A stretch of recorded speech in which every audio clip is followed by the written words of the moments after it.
Boa tarde, pessoal. Bem-vindos a mais um episódio do nosso podcast Papo Pélvico. Para quem ainda não nos assistiu, eu sou a doutora Camila Viegas, médica e professora da Universidade Católica de Pelotas.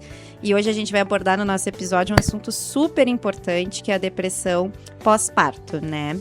Um tema ainda cheio de mitos, de tabus e de silêncio, né? Em tempos instagramáveis, que tudo é lindo na internet, que a maternidade ela tem um perfil ideal para ser seguido, e aí na vida real a gente se depara que nem muitas vezes é aquilo que nos é mostrado, né? E aí vem o silêncio. E para abordar então esse tema super importante, numa conversa com muita troca, eu tô aqui com a Valéria, nossa R3 de gineco, lá do Hospital São Francisco de Paula. Obrigada, Valéria, por te fazer presente.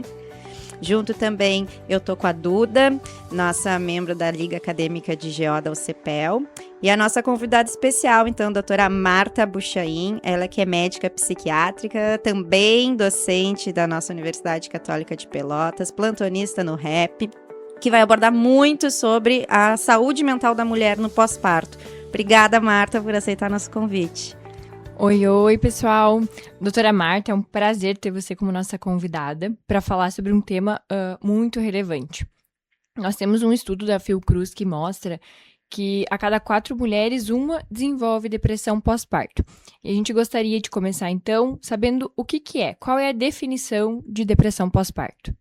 Então, primeiramente, uma boa tarde, pessoal. Queria agradecer o convite, fico muito honrada de dividir esse momento aqui com vocês, pessoas tão especiais, né? E principalmente com a Camila, né? Minha colega, professora e colega de maternidade, né? A gente divide essa missão aí juntas com as nossas filhas, colegas e amigas, então é muito legal a gente ter essa troca dentro e fora do ambiente acadêmico. Poder de fala, então, para falar, né? Exatamente. Começando, então, realmente acho que é um tema muito importante, porque é um tema com muito tabu e com muito silêncio, como falou a Camila, né?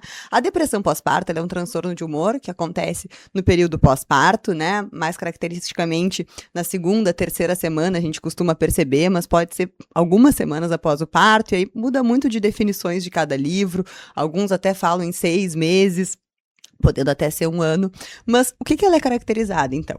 Ela tem um quadro clínico muito semelhante à grande maioria dos transtornos depressivos maiores, né? Onde a gente tem uma falta de prazer, né? Muito significativa, e um humor deprimido, que a gente percebe muitas vezes numa tristeza profunda. Esses 2 sintomas são sintomas cardinais de um quadro depressivo, né? E associado a gente vê, então, um cansaço excessivo, sentimentos de culpa, sentimentos de inutilidade, distorções cognitivas de pensamento, podendo até ter pensamentos de morte. Uma coisa muito particular, a gente aqui conversando com vocês, né, a gente vê que tem alguns sintomas, como o cansaço, a culpa, que são sintomas muito semelhantes ao que uma mulher passa num puerpério, né?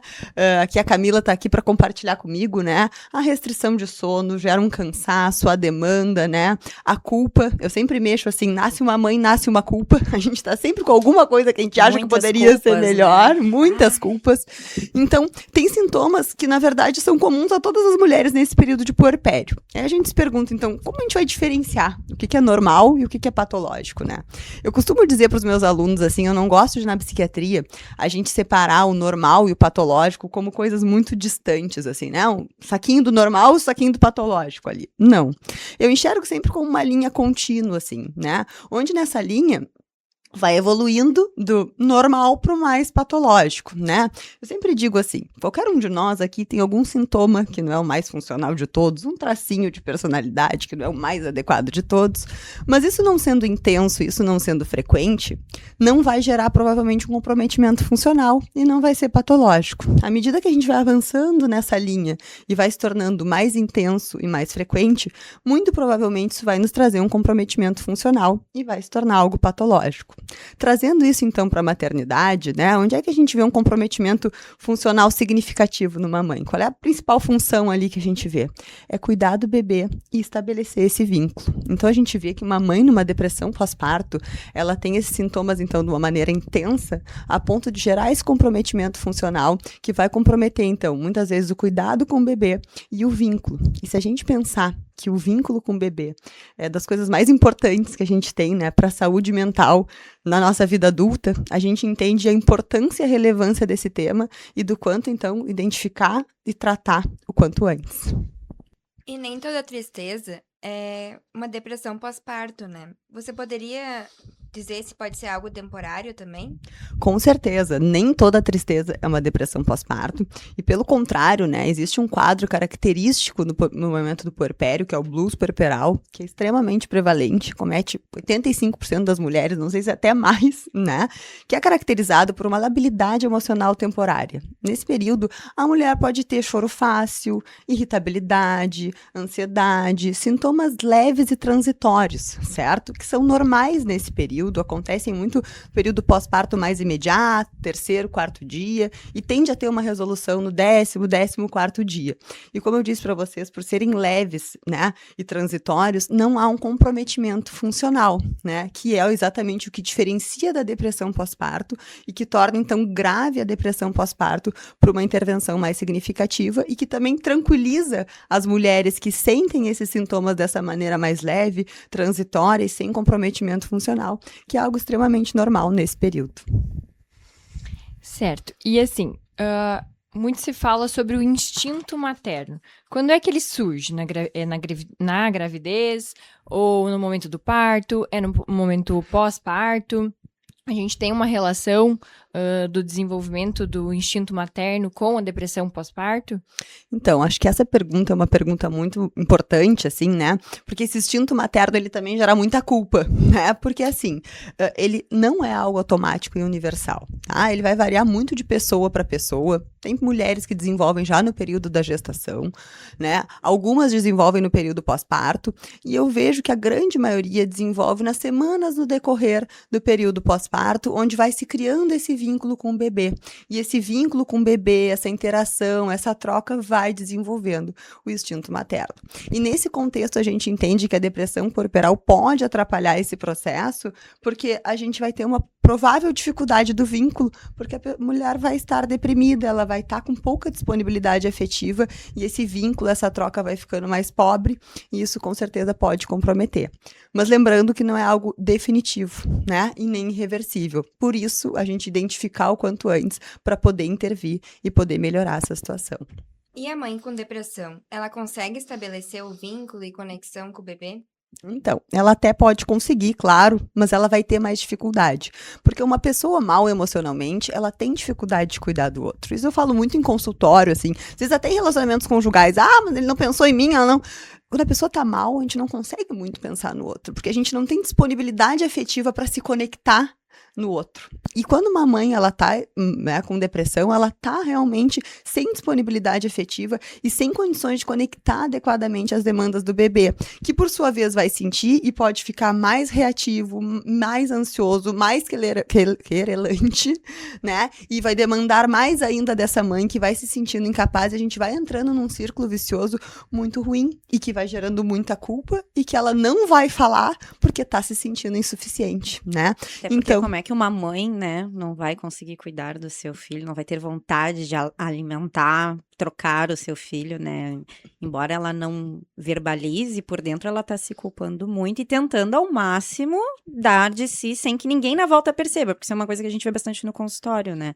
Ela agarra ali a culpa, ela guarda, ela faz as atividades básicas, mas por dentro essa mulher tá, eu acho que morrendo aos poucos, né? Pela maternidade, é uma coisa que... Exatamente, ela tá sem energia, ela ainda tá usando a energia que ela tem pra tentar esconder isso, e a culpa de sentir isso, porque eu digo assim, o cansaço mental, ele esgota ainda mais, né? Então a culpa de estar sentindo isso, o silêncio de guardar esse sentimento, vai tornando cada vez mais difícil e vai comprometendo o vínculo. Mas como eu disse, não é irreversível e nem definitivo, pelo contrário, a gente intervindo, a gente perguntando quanto antes, dando um espaço seguro para se ouvir sobre isso, a gente vai poder intervir, vai poder cuidar dessa mãe e poder restabelecer um vínculo de uma forma mais saudável. E, assim, falando sobre as perguntas para a mãe, tem alguma fala específica na fala da mulher que para você já acende um sinal de alerta? Então, tem algumas falas que nos acendem sinais de alerta, né? Mas eu fico muito assustada quando eu consigo ouvir de uma mãe assim, eu não tô sentindo nada pelo bebê, né? Quando ela consegue verbalizar esse tipo de coisa. Ou quando ela diz, eu não tô dando conta, né? Tô arrependida de estar vivendo isso. Porque pra pessoa conseguir verbalizar isso, é porque ela realmente está num sofrimento muito grande. Porque, como a Camila diz, em geral, se guarda tudo isso, porque é um horror. Imagina ter filho, é uma bênção, é uma dádiva. Como é que eu estou sentindo uma coisa dessas? Então, a culpa não permite nem verbalizar isso. Se uma mãe consegue verbalizar esse tipo de coisa, a gente já se assusta e entende o sofrimento. Se ela fala, então, que tem vontade de machucar um bebê, ou que tem vontade de sumir, aí a gente liga um alerta imediato, porque a gente vê um risco, né, iminente para a mãe ou para o bebê e que precisa de uma intervenção mais imediata. E claro que essa intervenção, né, gente, ela não é uma intervenção padrão. A gente vai ter que ver em cada situação, por isso que a gente precisa conhecer essa mãe e essa rede de apoio, né? Nós vamos chamar essa rede de apoio, nós vamos ver o que essa rede de apoio pode fazer por essa mãe, né? E se não tem rede de apoio, que muitas vezes é o que a gente vê que também é um fator de risco para o desenvolvimento, né? A gente tem até que pensar numa internação hospitalar, que parece drástica, mas nesse momento, se a gente está vendo riscos iminentes nesta relação, né, a gente precisa poder tratar essa mãe de uma maneira mais efetiva. E aí, gente, às vezes as mães não conseguem dizer isso. E como é que nós vamos saber? Eu sempre digo assim que às vezes é bom de fazer umas perguntas abertas, né? E poder perguntar para uma mãe como é que está sendo para ela ser mãe. E prestar atenção na resposta, no tempo de resposta. Quando demora para responder, a gente já vê que tem alguma dificuldade em poder verbalizar. Na emoção que ela está trazendo quando ela está te respondendo aquilo. É uma forma da gente tentar dar uma abertura de poder ouvir essas frases de alerta que nos guiam para uma intervenção mais imediata. Na prática, aquele momento que a gente percebe que algo não está bem. Quais são os sinais, assim, que acendem esse alerta? O que você destacaria? Então, na verdade, eu sempre digo assim, tem vários sinais de alerta, e os sinais de alerta, eles estão muito associados à intensidade do sintoma, né? Quanto mais intenso esse sintoma, maior é o alerta que a gente vai ter, porque maior vai ser o comprometimento, muito provavelmente, né? Mas eu diria muito que eu gosto de ouvir e sentir essa mãe, porque a gente sente nessa mãe um sofrimento intenso, sabe? Porque uma mãe que não tá com depressão pós-parto, a gente pode olhar, ela pode estar exausta, com olheira, com uma cara exausta, mas ela vai falar do bebê, ela vai olhar pro bebê, a gente vai ver um brilho no olhar, a gente vai ver uma felicidade, a gente vai ver algo que numa mãe com depressão pós-parto a gente vê muito pouco. A gente vê um olhar mais parado, a gente vê um olhar opaco, a gente vê um sofrimento muito grande ali, né? E aí, então, tristeza intensa, culpa intensa, cansaço intenso, então, essa intensidade nos liga um alerta, né?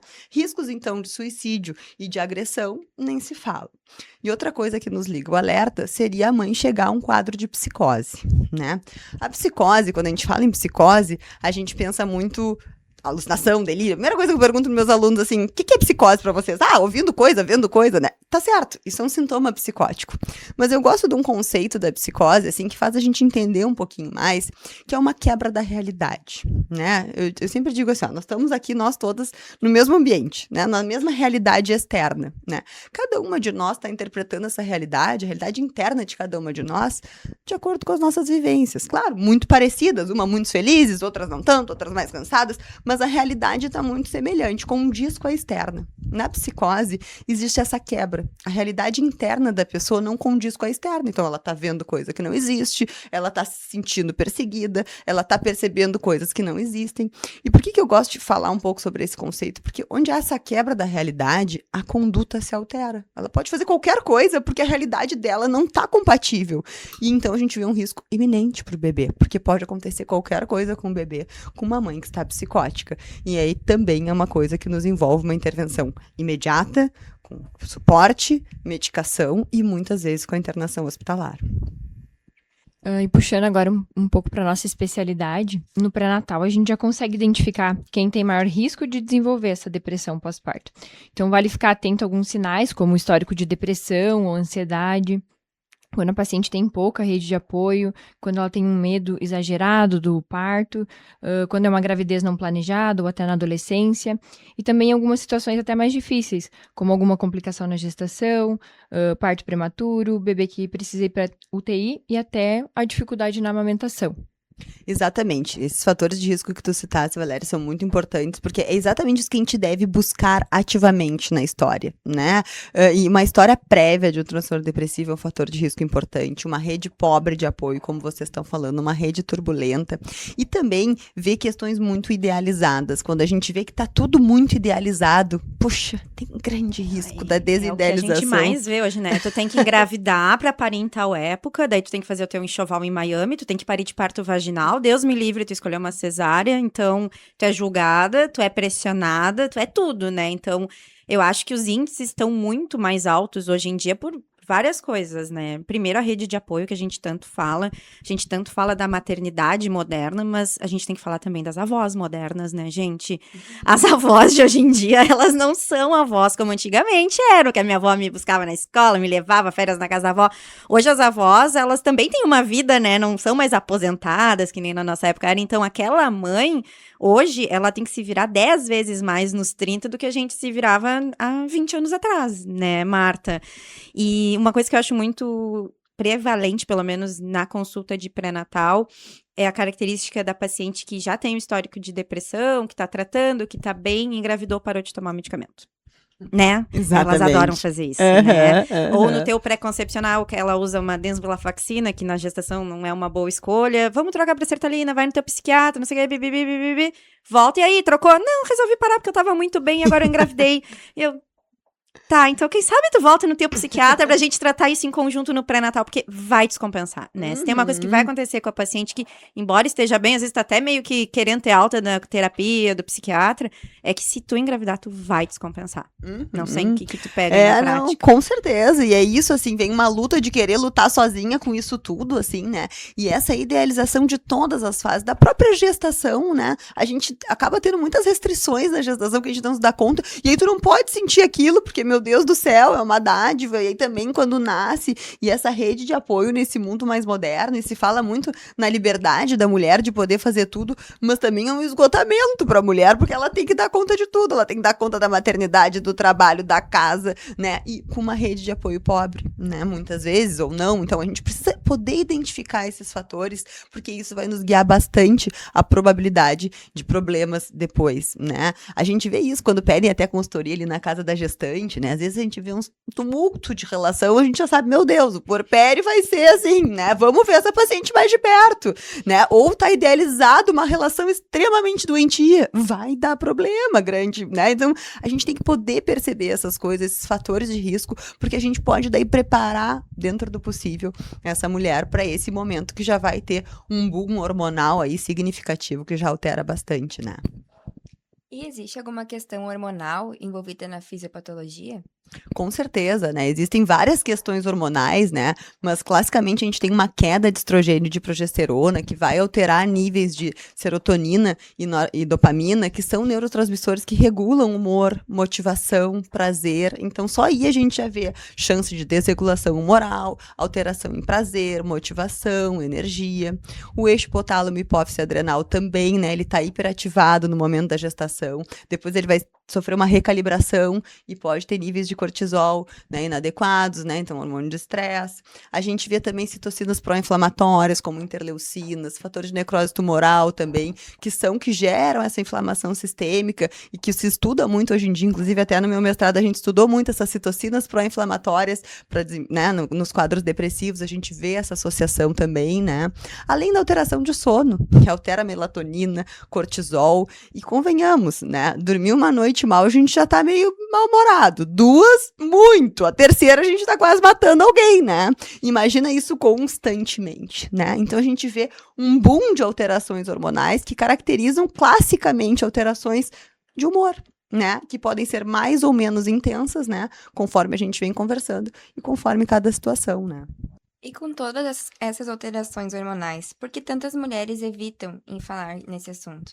Exatamente, gente, por essa questão cultural e emocional que é envolvida, né, e esse medo de julgamento, né, então assim, meu Deus, eu não posso falar isso, eu vou ser uma mãe ruim, eu vou ser uma mãe incapaz, a sociedade vai me julgar, como é que eu tô sentindo isso diante a dádiva que é ter um filho, e realmente é maravilhoso ter um filho, é um amor, é uma troca sem igual, mas é uma demanda muito grande, que se a gente não está preparado, se a gente não tem uma rede de apoio, é mais complicado, né? E esse silêncio é exatamente por esse medo de julgamento. E aí entra o nosso papel, de perguntar ativamente, de desenvolver um espaço seguro para ouvir essas gestantes e puérperas, né? Para que elas possam, né, de uma maneira mais leve, poder falar sobre isso, né? Certo. E frente ao diagnóstico, a nossa conduta, então, é intervir para que a gente evite o desenvolvimento de vários sinais de alerta que a gente já mencionou. Então, o manejo é multiprofissional, ou seja, a gente envolve os outros profissionais, podendo ter apoio de psicoterapia, psiquiatria. E eu acho que o ponto mais importante é o envolvimento e a educação da família também. Com certeza, né? A gente precisa psicoeducar. E aí a gente usa o pré-natal nesse momento também, né? É um momento que a gente pode psicoeducar essa família, psicoeducar o paciente, para ver o que né, vem pela frente e normalizar sentimentos que a gente ainda, que a sociedade parece que ainda não permite que sejam normalizados, né? A rede de apoio, ela tem que participar do pré-natal, né? Aquela gestante que tu vê que vai na consulta sempre sozinha, não vai companheiro, não vai a mãe dela, às vezes vai a sogra. Ninguém quer a sogra no parto, né, gente? Dificilmente tu quer teu marido ali. Cadê esse marido? Não, vamos ver se na próxima vez teu marido vem, vamos conversar. E aí tu vê que essa culpa, esse medo, esse sentimento, ele já começa no pré-natal, né? E ela não verbaliza. É muito difícil de uma gestante verbalizar que não tá bem, né? Como é que ela vai verbalizar pra médica dela que ela não tá legal no momento que era pra ser o melhor momento da vida dela, uma gestação, na maioria das vezes. No SUS a gente não pega tanto, né? Mas no privado, na maioria das vezes é uma gestação que foi idealizada, que foi planejada, né? E aí ela tá ali, muda naturalmente, tá tudo bem? Não, tá tudo bem. Mas tem certeza, tá tudo bem? Pois é, doutora, não tá tudo bem. E aí, de tanto pressionar, elas falam, mas é uma conversa a longo prazo, né? Quase uma terapia na consulta de pré-natal. Exatamente, né? Porque não vai ser numa primeira consulta que elas vão dizer, não. Nunca. É criando vínculo, é sentindo um espaço seguro para poder ser falado, que de repente elas vão começar a falar ainda minimizado, né? E é o que eu falo, eu falo para todos, eu preciso que tu chegue bem no teu parto, porque depois vai piorar muito, então, quem sabe a gente come, porque elas não querem se medicar, elas não querem ir no psiquiatra, na psicóloga, pelo medo do julgamento, como a Marta falou. Tipo, como é que eu vou dizer pro meu marido que eu tô tomando uma sertralina agora, que nosso bebezinho vai nascer?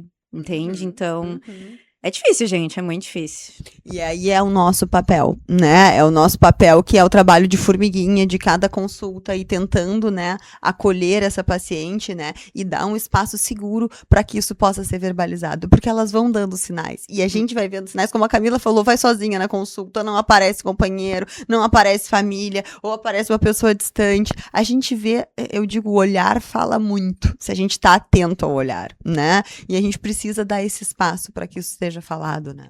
O risco de não tratar é muitas vezes maior do que o uso de medicações em si. Doutora Marta, poderia nos explicar se é seguro utilizar medicações nesse período? Com certeza, é seguro, e isso é uma informação muito importante da gente deixar bem claro, né? Porque isso é um outro grande estigma, né? Existem medicações, né, que tem baixíssima excreção no leite materno, né? Então, assim, a sertralina, que é uma medicação que também é mais segura na gestação não existe nenhuma medicação 100% isenta de riscos, né? Mas a gente vê as menos, né, com menor potencial de risco, e a sertralina é uma medicação que se encaixa, né, tanto no período da gestação como no período da amamentação. Eu sempre digo da gente tentar pensar numa medicação que seja contínua, porque mexer em medicação no puerpério, né, não é o momento mais adequado, né? E a sertralina, então, ela tem taxas indetectáveis no leite. Então, ela é muito segura. É muito pior não tratar e prejudicar uma mãe que está esgotada, que não vai conseguir cuidar desse bebê, que não vai se vincular de uma maneira saudável, porque eu sempre digo assim, vínculos saudáveis se desenvolvem em pessoas saudáveis. A gente não tem como desenvolver um vínculo saudável adoecido, né? Então a gente precisa poder intervir, poder cuidar dessa mãe, sem riscos, principalmente nesse momento, então, da amamentação, que é praticamente indetectável a sertralina, né? Que é uma medicação segura, para a gente poder medicar e deixar essa mãe melhor. Puxando já, então, o gancho da amamentação, é um assunto que exige muita cobrança na maternidade, né? O diagnóstico de depressão pós-parto e até o tratamento, eles têm impacto na amamentação? Um impacto positivo, na verdade, né? O diagnóstico e a intervenção vai ter um impacto positivo, porque como eu disse para vocês, a gente vai regular neurotransmissor, a gente vai tratar essa paciente, né? Então, com medicação, psicoterapia, porque é pra gente trabalhar culpas, medos, inseguranças, normalizar um pouco esses sentimentos. Aí vocês vão me dizer, mas Marta, psicoterapia no SUS é complicado, a gente sabe que é, mas aí a gente pelo menos pode ter um espaço no pré-natal, nos acompanhamentos puerperais, depois um espaço seguro de acolhimento, onde essa pessoa possa falar. E às vezes eu até digo para os alunos assim, eu não pergunto muito, porque depois eu não vou saber o que dizer, né? Quando a gente não sabe o que dizer, a gente tem que perguntar mais, ouvir mais, porque a gente vai entender realmente o que significa para aquela pessoa estar passando por aquele momento. E aí a gente vai poder acolher, porque quando a gente entende, a gente acolhe melhor. Então, diagnosticar e intervir precocemente tem um impacto positivo, né, em todas essas situações. E lembrando só, né, para a gente também poder falar de situações que são mais graves e que potencialmente a gente vai ter que usar psicofármacos que não são compatíveis com a amamentação, talvez seja necessário, né? E aí também a gente tem que tirar esse estigma de que não é num caso de uma depressão que a gente vai usar uma sertralina, mas num caso de uma psicose mais grave, onde está um vínculo extremamente prejudicado, talvez a gente precise afastar, medicar. E aí uma mãe bem cuidada e disponível vai ser melhor do que uma mãe amamentando nessas condições. Acho que isso também é importante a gente falar, porque é outra situação que gera muito estigma e muita culpa, né? Eu acho, inclusive, que a amamentação tinha que ser incluída em fator de risco para depressão pós-parto, tá, Marta? Pô, não tem nada de instintivo, né, gente? Não tem nada que te demande tanto e que te faça... Sofrer não é a palavra, né? Mas te... julgar tu mesmo, né? Teu próprio julgamento de não tô amamentando direito, tá fissurando. Aí vem a avó, mas eu amamentei 10, meus filhos foram criados assim. Aí vem a vizinha assim que... E aí aquela mãe que não tá conseguindo, que já tá com privação de sono, que não tá tendo a produção de leite adequada, ela se culpa ainda mais por não estar amamentando seu bebê e agrava muito mais o quadro dela, que já não era bom, né? Então eu mexo que... Com certeza. Amamentar é muito mais difícil que parir, né? E muito mais, né? Demanda muito mais do que o parto e a gente não tá preparada, né? E aí vem a questão toda, incluindo o pós-parto hormonal, puerperal, psicótico, né? A gente teve uma paciente que fez uma psicose puerperal ainda dentro da maternidade, uns anos atrás, e o sintoma que ela tinha era bater a perna. Batia a perna, estranho, uns tiques, depois começou a conferir fechadura. Uhum. E aí, do nada, se trancou no quarto porque iam roubar o bebê dela. Então, às vezes é rápido, né? Às vezes não tem essa evolução de 2 semanas. E provavelmente essa paciente era aquela que deixou de tomar a sertralina quando descobriu que estava grávida, porque ela estava excelente, ela estava muito bem. Exatamente. Né? Ou até um transtorno psiquiátrico mais grave que parou, entende? Porque, meu Deus, vou parar. E aí é que a gente vê o quanto, né, a gente tem esse espaço de tratamento previamente para preparar a gestante, né, para esse momento pós-parto, né? E para amamentação, falar sobre a amamentação, né, no pré-natal também, preparar, né? que não vai ser fácil, né? Exatamente, porque parece que é algo instintivo, assim, tão fácil, não né? Gente, vocês vão lembrar dessa conversa quando vocês tiverem Eu vou dizer uma filhos. coisa pra vocês, quando a Antonella tava nascendo, né, a anestesista que me conhecia, ela me disse, olha, eu vou te dizer, chama uma consultora de amamentação, porque mesmo a gente sendo médica, a gente acha que vai ser uma barbada e não tem nada de barbada, facilita a tua vida, porque realmente é difícil isso. Eu achei que eu ia dar show, quando eu olhei, tava com os peitos tudo sangrando, a criança chorando, emagrecendo, gineco, imagina quem tá aqui nos ouvindo, né, achando que com ela ia ser diferente, não é igual pra todo mundo na maioria das vezes, né. Com certeza, e falar sobre isso prepara muito mais, né, não é criar problemas, é mostrar possibilidades para que isso seja muito melhor enfrentado, se acontecer, né. Falando então sobre prevenção, Valéria, o que a obstetra pode fazer nessa parte? Então, como obstetras, acho que a gente acaba sendo o principal meio de informação da mulher, né? Tem todo o contato com ela durante o pré-natal. E o nosso dever, então, é a identificação do estado emocional dessa paciente e também identificar, então, os fatores de risco. Então, algo importantíssimo que a gente vem já reafirmando aqui hoje é a preparação para a maternidade real. Evitar a romantização de que tudo será lindo e que tudo será fácil.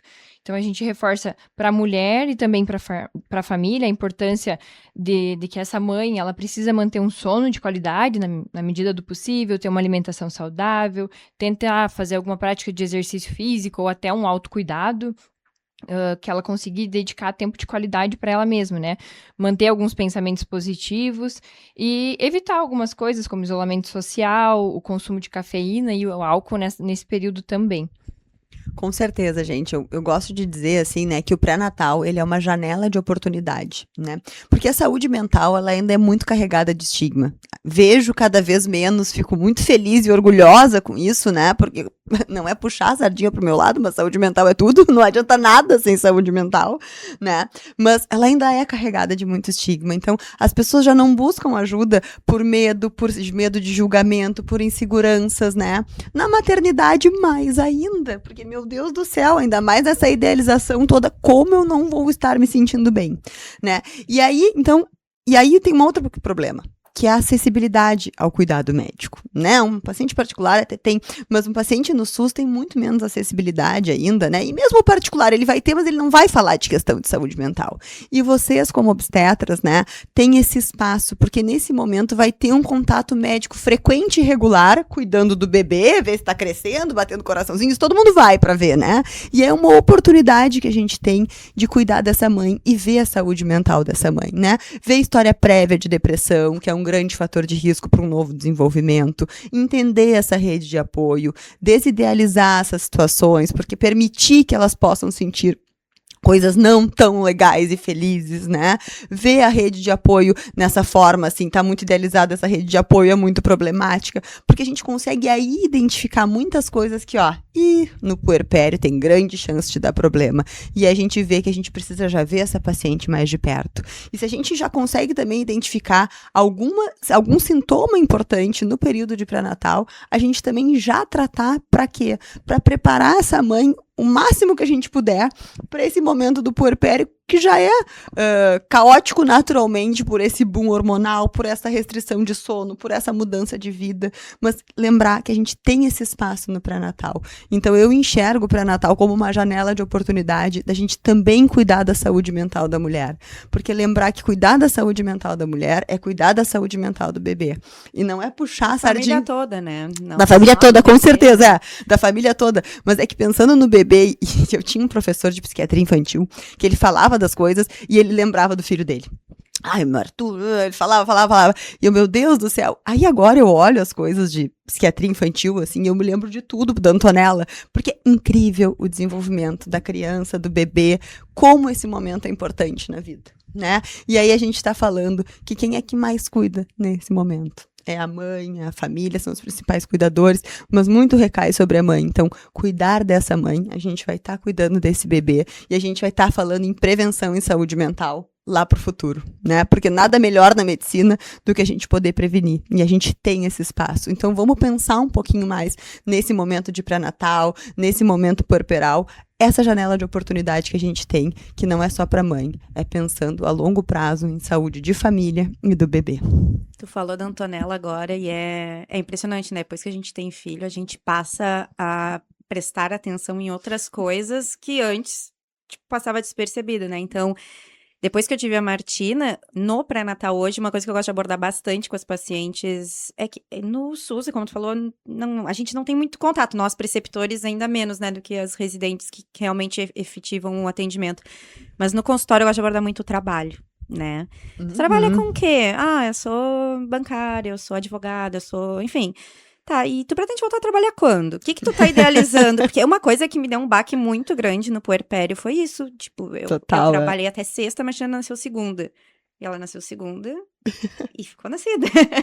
E aí eu me olhava em casa e dizia, meu Deus, o que eu me tornei? Exatamente. Né? De médica, agora eu sou só mãe, gente. Tinha horas que eu dava com os peitos pra fora, que eu já nem sabia se tava de peito fora, de peito... Porque a tua vida, ela se resume àquela sala, ainda foi numa pandemia, então não tinha visita, rede social, era só internet mesmo. E aí eu pensava, quando é que eu vou conseguir voltar a trabalhar se ela tá na minha teta a cada 2 horas, Jesus? E aí começam os sentimentos, né? Sentimentos de potência, sentimento de inutilidade. Aí eu via o meu marido, né, o Zé, sair, voltar, sair, ir na academia, voltar. E a gente pensava, meu Deus, eu vou matar esse homem. A vida dele seguiu e a minha não. E é uma coisa que eu abordo muito na consulta, que a gente precisa preparar a paciente para saber que a vida dela vai parar por um tempo. Exatamente. Porque a criança precisa dela. Vai parar, seja por 2, 3, 4, 6 meses da tua licença maternidade. Mas ela vai voltar.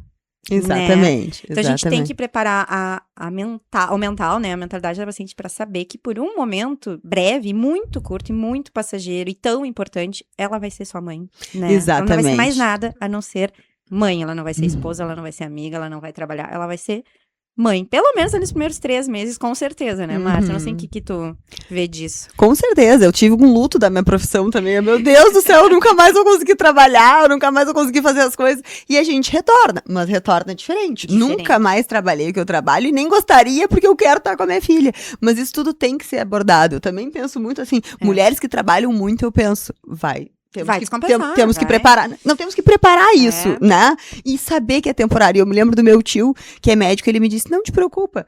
Depois de 10 anos, tu ainda vai estar numa década da vida muito boa de trabalho e ela não vai mais precisar tanto. E é bem isso mesmo, né? Então, só que na hora tu não pensa assim, né? Se tu não foi... Eu não fui preparada. Então eu olhava pros lados, eu tava na residência ainda, eu olhava meus colegas lá fazendo cesárea, comemorando, e eu pensava, meu Deus, eu só tô amamentando. O que é a minha vida agora, entendeu? Então, eu tenho o poder de falar que é uma coisa que ninguém me preparou. E foi um baque que se eu tiver o segundo filho, vai ser um manejo totalmente diferente. Total, porque ninguém me preparou que realmente vai ficar 4 meses sendo sua mãe, entendeu? E hoje eu sinto falta dos 4 meses que eu fui sua mãe. Exatamente, mas no vale a pena cada segundo. Eu não ver com esses olhos, né? Então, precisa de preparo. E é uma coisa que eu bato muito na tecla do pré-natal, né? Exatamente. Te prepara, então se não tem como parar por muito tempo, faz uma poupança, fala com teu marido, fala com a tua avó, economize alguma coisa, mas te prepara porque tu vai precisar e o bebê mais ainda, né? Preparar para esse tempo. E aí eu volto no que eu falo para vocês do pré-natal. A oportunidade que vocês têm como médicas de ter um contato médico que a população não procura médico assim toda hora, né? E a gente tá tendo esse espaço. Então, de cuidar dessa saúde mental e de preparar. Olha, a gente pode melhorar muito o prognóstico do que vai ter pela frente. E lembrando que quando a gente está cuidando de uma mãe, a gente está cuidando da família toda, mas lembre, a gente está prevenindo saúde mental, né? Porque é isso, tendo filho, a gente vê o quanto é importante essa fase da vida para a saúde mental, para a vida toda, né? Então, a hora é agora, e a gente pode preparar isso, né? Então, é uma reflexão importante, assim, né? Não, antes de terminar e ter filho, eu nunca nem tinha pensado. Tipo, trabalhando com então não precisa te afastar, testar, não precisa. Exatamente. Tá tudo bem. Aí depois que eu tive filho e eu tive o meu baque, eu pensei, meu Deus, como que eu não abordei isso nunca antes, sabe?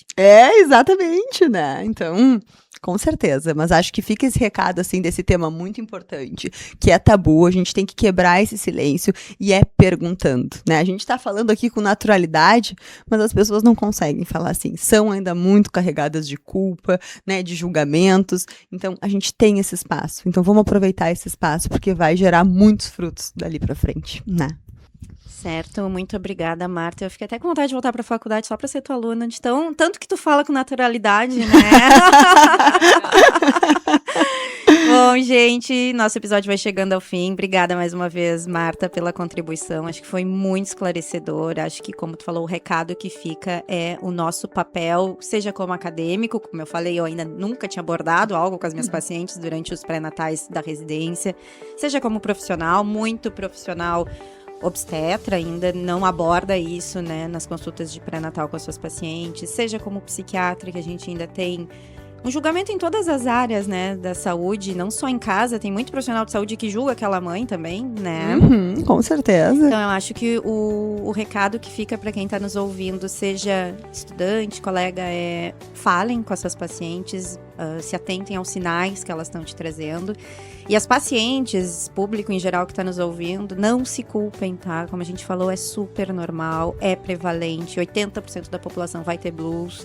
Desses 80%, grande maioria vai evoluir para depressão. Então, se vocês estão passando por isso, procurem ajuda, porque é normal. E vocês precisam falar. E é fácil de tratar e intervir. Exatamente. E melhorar. A gente só precisa falar e buscar ajuda, né? É isso. Exatamente. Muito obrigada. E já fiquem ligados para os nossos próximos episódios. Muito obrigada, gente. Fiquei muito honrada. Obrigada.